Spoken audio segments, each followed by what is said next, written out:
آپ نے آرٹیکل 149 کا ذکر کیا. دس از ویری الارمنگ کیونکہ آپ کی پیشن گوئیاں اکثر درست ثابت ہو رہی ہیں. 149 بغاوت، یہ تو پھر نااہلی کی تلوار تو نہیں لٹک رہی کہیں گنڈا پور کے اوپر؟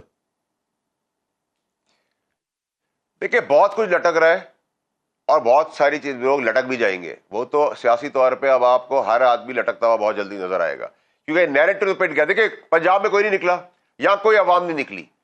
پرابلم یہ ہے کہ لوگ پسند، پاپولیرٹی اپنی جگہ کے اوپر ہے عمران خان صاحب کی، لیکن لوگ بھی بیزار ہو گئے ہیں اس چیز سے کہ روز گالم گلوچ، آگ جلانا، لڑائی ماردار کرنا، اور پھر جے شنکر کو بلا لینا کہ ہمارے اس میں آ جاؤ. آپ سیبوٹاج کس کو کر رہے ہیں جو 27 سال کے بعد پاکستان کی قسمت بدلنے جا رہی ہے. لوگ ہیڈ آف دا اسٹیٹس آ رہے ہیں، ملیشین پرائم منسٹر آیا ہوا ہے. اس کے بعد آپ نے کہا کہ جی ہم افغانستان سے اپنی پالیسی بنائی گئے، وہ بھی فیڈریشن سے کٹنے کی بات کی. تو یہ ساری چیزیں آپ بغاوت جب کر رہے ہیں، یہ غداری جب آپ کر رہے ہیں، تو کس کو فائدہ ہو رہا ہے بھائی؟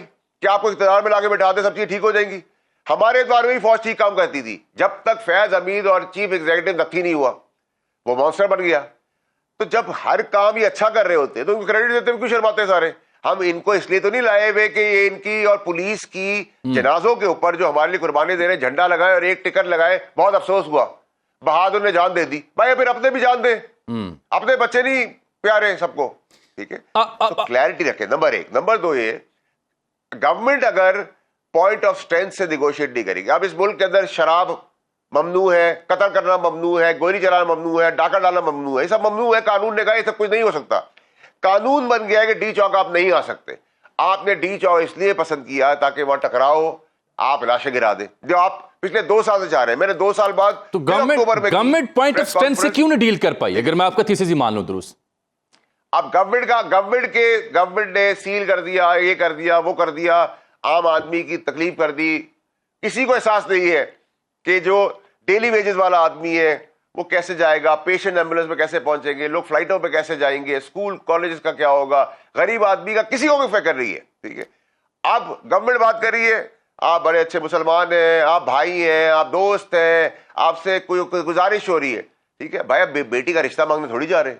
آپ یہ کہ میں کھڑا ہوں، اگر کوئی رٹ کو چیلنج کرے گا جہاں لا الاؤ نہیں کرتا اور انلیگل ایکٹیویٹی ہوگی وہاں گورنمنٹ ریئیکٹ کرے گی، لٹائے گی لمبا، کہ کوئی بھی آدمی اکراس دا بورڈ ہو. اچھا دیکھیں، آپ کے پاس جو معلومات ہوتی ہے نا، آپ نے گنڈا پور صاحب کی روپوش ہونے کا ذکر کیا، لیکن یہ اسلام آباد انتظامیہ، حکومت، منسٹری آف انٹیریئر بے خبر کے ناکہ بندی ہم کر رہے ہیں، معلوم نہیں علیمن گنڈا پور کہاں ہیں، انہیں ڈھونڈنے کی کوشش کر رہے ہیں. پورا ملک کا میڈیا یہ جاننے میں لگا رہا کہ گنڈا پور صاحب کدھر گئے ہیں. تو آپ یہ خبر، یہ معلومات حکومت کو بھی دے دیں کہ بھائی گنڈا پور صاحب فلاں جگہ ہیں، تاکہ یہ ہجان تو ختم ہوتا. دیکھیں جامی صاحب، بہت اچھا سوال آپ نے کیا. آپ نے اس 20-25 گھنٹے کے اندر کیا کیا کہ وہ جو پی ٹی آئی کے عہدے داران تھے اور خود یافتہ اینالسٹ جو تھے جن کا منہ کالا ہو گیا قوم کے آگے، وہ اداروں پہ ڈال رہے تھے، ادارے اٹھا کے لے گئے، ادارے اٹھا کے لے گئے، ادارے اٹھا کے لے گئے، ادارے اٹھا کے لے گئے.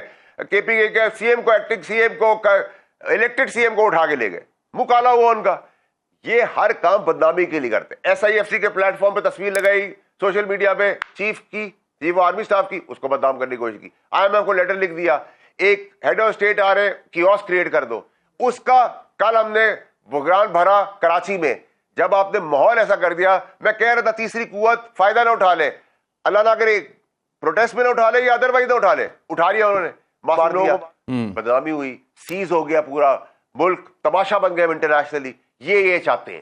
ان کا طریقہ کار ہے اقتدار میں آنے کے لیے لاشیں گر جائے، ملک ٹوٹ جائے، تباہی بربادی ہو جائے. پی ٹی آئی کو اقتدار نہیں مل سکتا.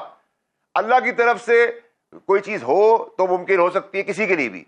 لیکن جس وقت میں اور گنڈا پور نے 3 باتیں بڑی ٹھیک کی. ایک، اس نے کہا کہ 9 مئی کے بعد جتنے لوگ ہیں پی ٹی آئی کے وہ غدار ہیں. بالکل وہ غدار اس لیے کہ وہ ان کی کرسیوں پہ آج تک بیٹھے ہوئے ہیں. میں 9 مئی سے سال پہلے نکالا گیا تھا اور میں نے کرسی بھی واپس کر دی تھی سپریم کورٹ میں جا کر.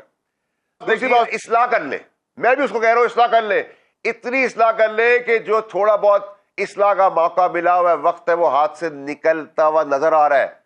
اس کے بعد صرف کالی کوٹڑی ہے اور کچھ نہیں آگے.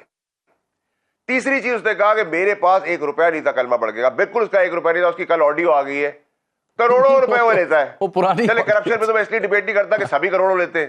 اچھا نہیں، یہ سارے پولیٹیشن چلے آپ نے ان کی 3 باتیں تو مانی، لیکن میرا ایک بڑا مختصر سا بنیادی سا سوال ہے he believes Ali Amin Gandapur the C M K P کے ہی بلیوز کہ میں وہاں کے پی ہاؤس میں ہی تھا, اوپر ایک چھت پہ چھپا ہوا تھا, وہاں سے میں باہر نکلا, سڑک تک پہنچا اور پھر میں 12 اضلاع کراس کر کے بڑی مشکل سے کے پی اسمبلی میں پہنچا.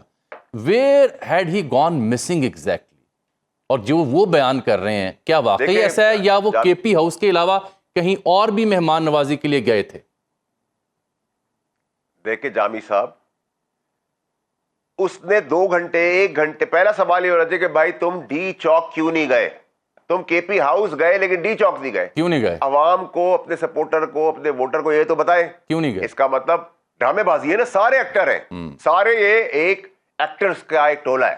دیکھیں میں تو ہمت کر کے نکالا گیا, نکل گیا, برداشت بھی کر لیا, اللہ کی مہربانی ہے. پرابلم ساری یہ ہے کہ اگر یہ سی ایم شپ کا مسئلہ نہ ہو تو یہ اتنی بکواس بھی نہ ہو.